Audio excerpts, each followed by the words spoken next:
How do you deal with PPC? Do you have like a special person that takes every PPC lead? Just because I feel like you have to hop on those the second they come in. Yeah, we do. So what happens is when the acquisitions get good enough and they know how to pitch sub to wraps, the seller finance, all that kind of stuff, that at that point, then we start weaning them over into PPC so they can handle lead, because those leads are expensive. Very. Yeah, they can run, a couple $100 a lead. We're not there right now on all the markets, but we're running $150, $170 a lead. So every time that thing clicks, it's another $150 out the drain if somebody doesn't pick it up. So the acquisitions, they get trained up. Once they get trained up, then we put it on PPC. And then what we do is we have a group chat.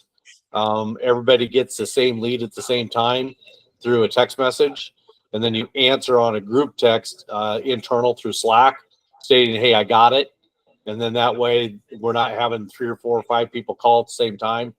And then that position, if they talk to them, and then they can claim that lead. If they don't talk to them, then it just goes into a pool for them to just keep going, and anybody can pick it up at that time. So how does that work? So you got a bunch of leads. How many acquisitions people do you have? Right now, there's 3 here.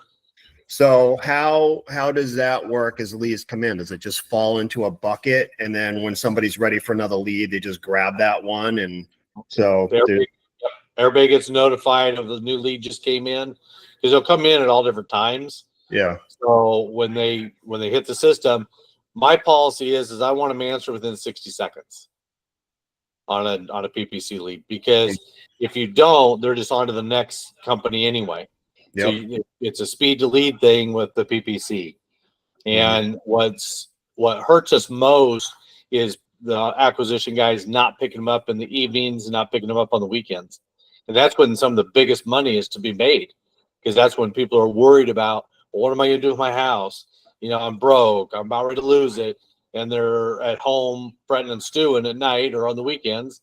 And our guys, sometimes they'll pick them up, sometimes they won't.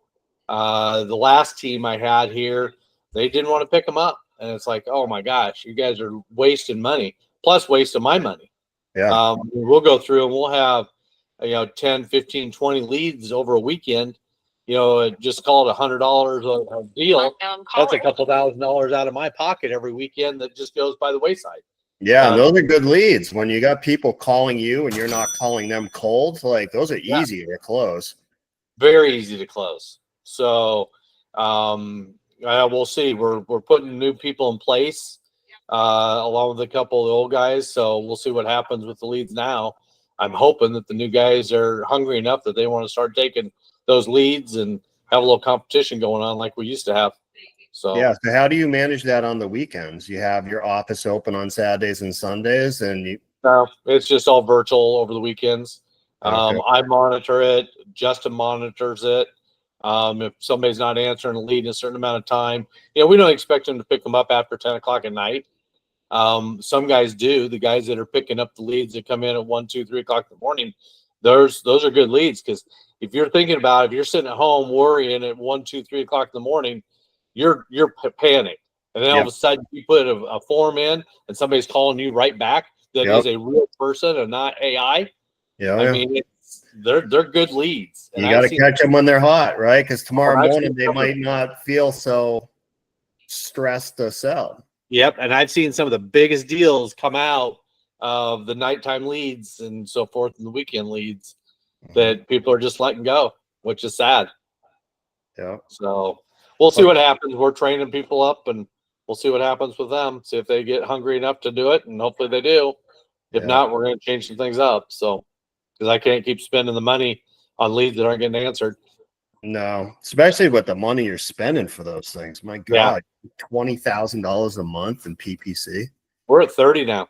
30 grand. My God. 30 grand a month. Yeah. But it seems like they keep like edging you up and edging you up and edging you up, right? Like you have to keep spending more to keep that flow of percentage, right? With like what we're doing and what we want out of it, yes. And I'm willing to do that as long as we can get the ROI on it.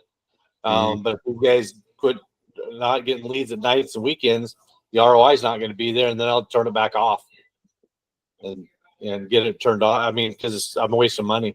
Because you think about it, if we've got 10 leads that come in on the weekend, and it's usually more than that. Like today, we got 7. So, call it 15 leads over the weekend. That's $1,500 times 4 weekends.